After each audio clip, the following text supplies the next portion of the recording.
Film की शुरुआत south Asia के घने जंगलों से होती है। यहाँ कुछ लोग पेड़ काटने का काम कर रहे होते हैं। तभी मशीन चला रहा एक आदमी पेड़ों के पीछे हलचल महसूस करता है, मगर वो इसे नजरअंदाज कर देता है। कुछ ही देर बाद उसका एक साथी अचानक नीचे गिर जाता है। जब वह देखने पहुंचता है तो सामने का नजारा देख के उसके होश उड़ जाते हैं, क्योंकि किसी ने उसके साथी का सिर बेरहमी से काट दिया होता है। ये देख वह बुरी तरह डर जाता है और जान बचाने के लिए भाग निकलता है, लेकिन दौड़ते दौड़ते अचानक एक जाल में फंसकर उल्टा लटक जाता है। उसी पल जंगल से एक आदिवासी योद्धा बाहर आता है और उस पर हमला कर देता है। कुछ ही पलों में वह आदमी तड़प तड़प कर खत्म हो जाता है। ये साधारण लोग नहीं थे, बल्कि एक खूंखार जनजाति जो इंसानों का मांस खाकर अपना कबीला जिंदा रखे हुए थी। इसके बाद कहानी चार दोस्तों की ओर मुड़ती है। ये चारों दो कपल्स थे जो छुट्टियां मनाने और मजे करने के लिए यहाँ पहुंचे थे। इनमें से एक कपल था जैस्मिन और उसका हस्बैंड, जबकि दूसरे कपल में लड़के का नाम आरजे था और उसकी वाइफ उसके साथ थी। जैस्मिन का हस्बैंड बेहद अमीर शख्स था। हाल ही में उसने अपनी कंपनी बेच दी थी और अब उसके अकाउंट में बेहिसाब दौलत जमा हो चुकी थी। उसी खुशी में उसने इस ट्रिप का आयोजन किया था और अपने दोस्तों से साफ कह दिया था कि इस सफर में होने वाला सारा खर्चा उसी की तरफ से रहेगा। अगले दिन सभी दोस्त तैयार होकर जंगल की सैर पर निकलने वाले होते हैं। तभी एक गाइड आता है जो उन्हें अंदर तक ले जाएगा। चूंकि उन्हें नदी के रास्ते जंगल में जाना था, इसलिए सबसे पहले गाइड उन्हें नाव चलाना सिखाता है। कुछ देर बाद गाइड कहता है, अगर सच में सफर यादगार बनाना चाहते हो तो मुझे पूरे 2 दिन देने होंगे। मैं तुम्हें जंगल के भीतर की हर जगह दिखाऊंगा। इस पर सभी दोस्त राजी हो जाते हैं, क्योंकि वैसे भी वो तो यहाँ नई रोमांचक जगह देखने आए थे। इसके बाद गाइड सभी से उनके फोन ले लेता है।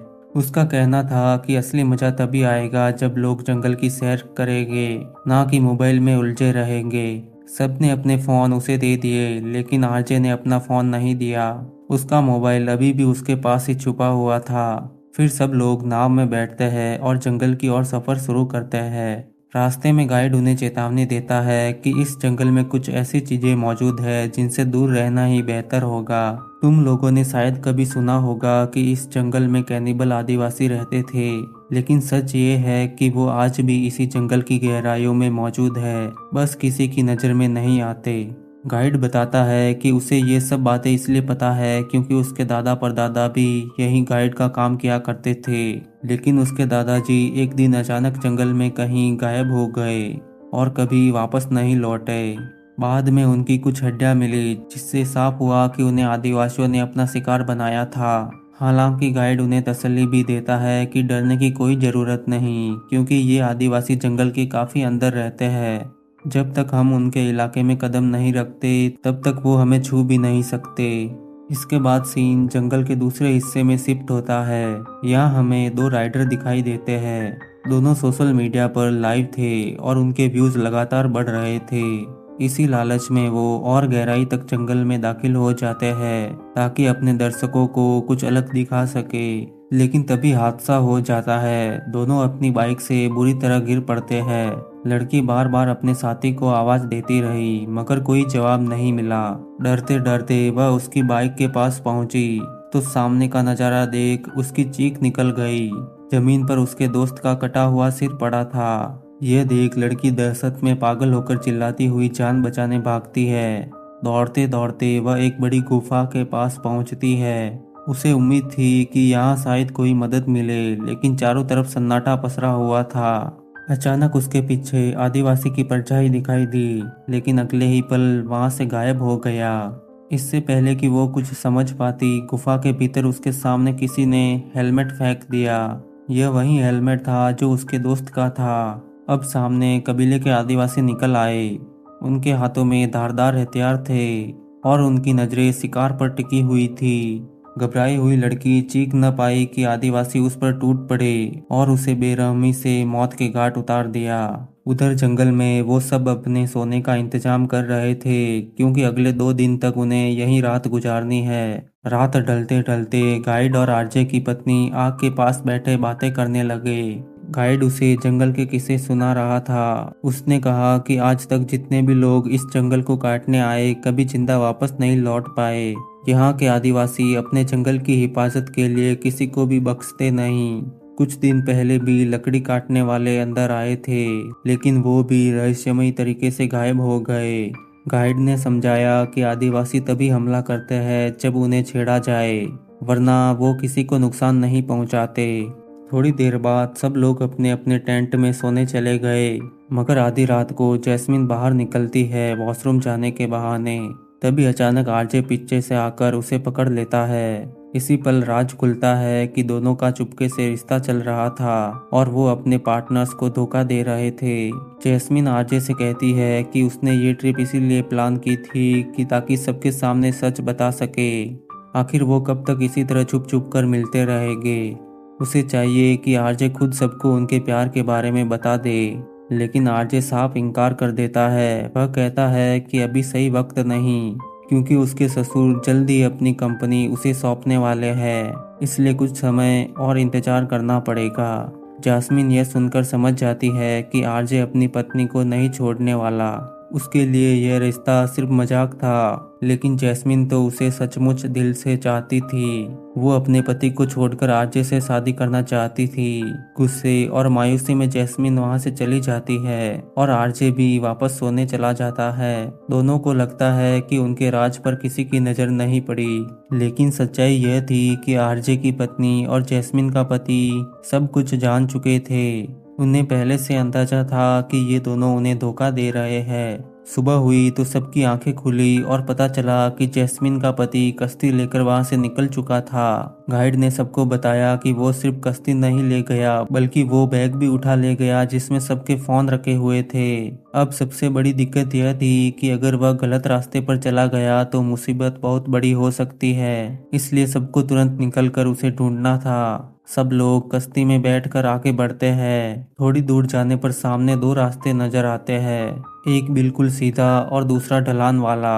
जैस्मिन ने कहा कि उसका पति जरूर सीधे रास्ते पर गया होगा, क्योंकि उसे बोट चलानी आती नहीं, इसलिए वह कभी भी ढलान वाले रास्ते पर जाने की हिम्मत नहीं करेगा। लेकिन गाइड ने साफ कह दिया कि सीधा रास्ता बेहद खतरनाक है, अगर उन्हें जाना है तो जाए, मगर वह उनके साथ नहीं जाएगा। इस पर आरजे की पत्नी गुस्से में कहती है कि ऐसे वक्त में तुम हमें अकेला कैसे छोड़ सकते हो, तुम्हें भी हमारे साथ चलकर हमारे दोस्त को ढूंढना होगा।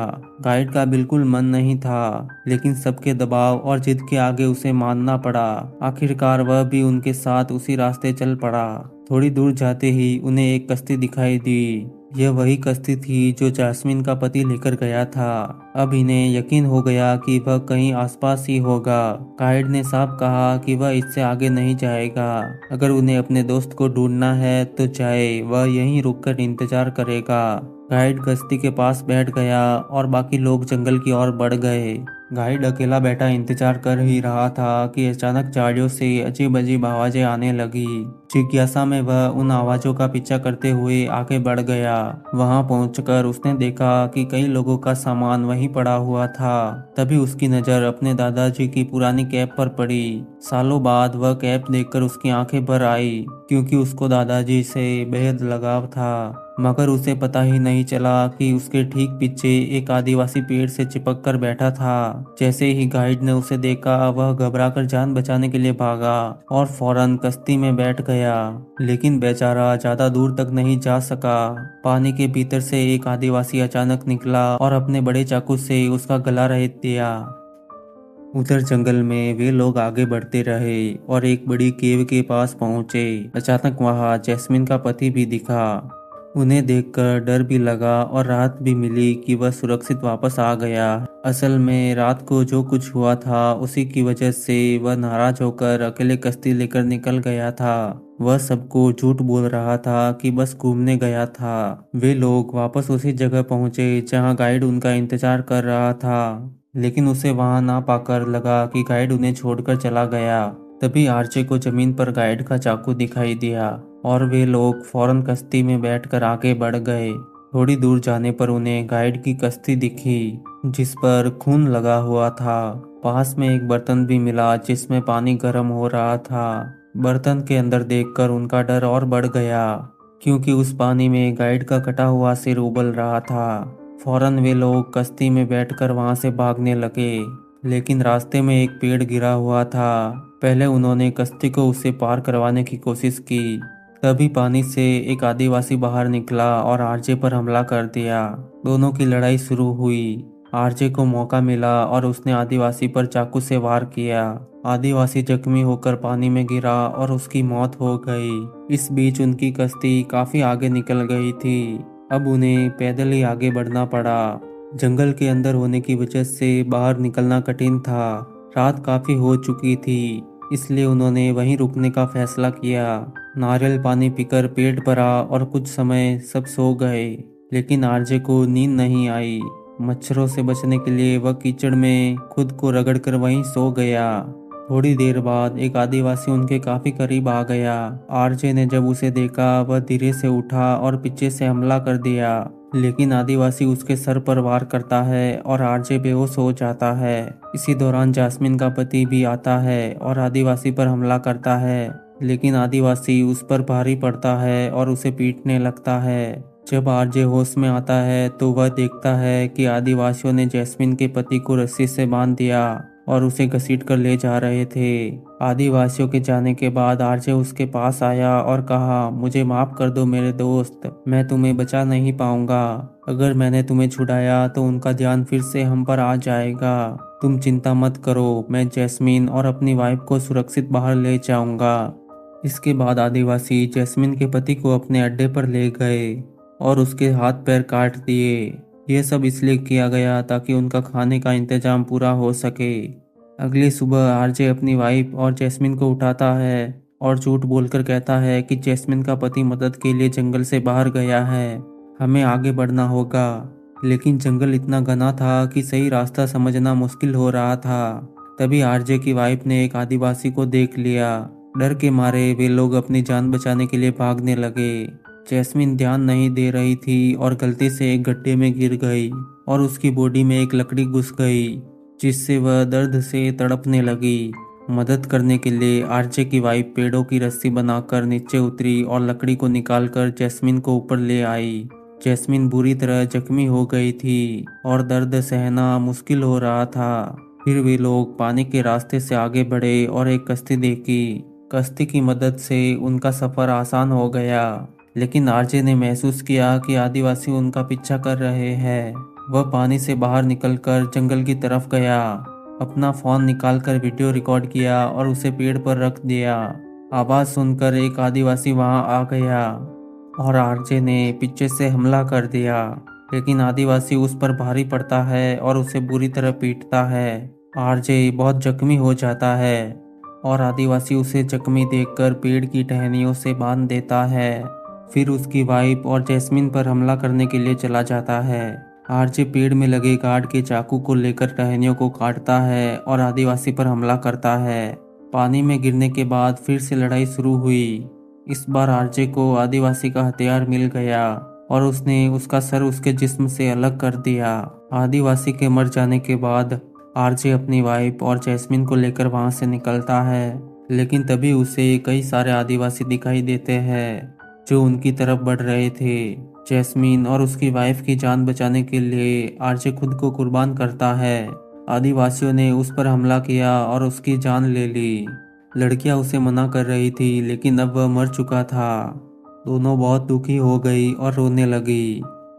कुछ समय बाद जैस्मिन और आरजे की वाइफ किनारे पर पहुंच गई और अब वो दोनों सुरक्षित बच गई। लेकिन उन्हें ये बात दुखी कर गई कि उन्होंने अपने पति खो दिए। और इसी के साथ इस फिल्म की कहानी यहीं पर ख़त्म हो गई।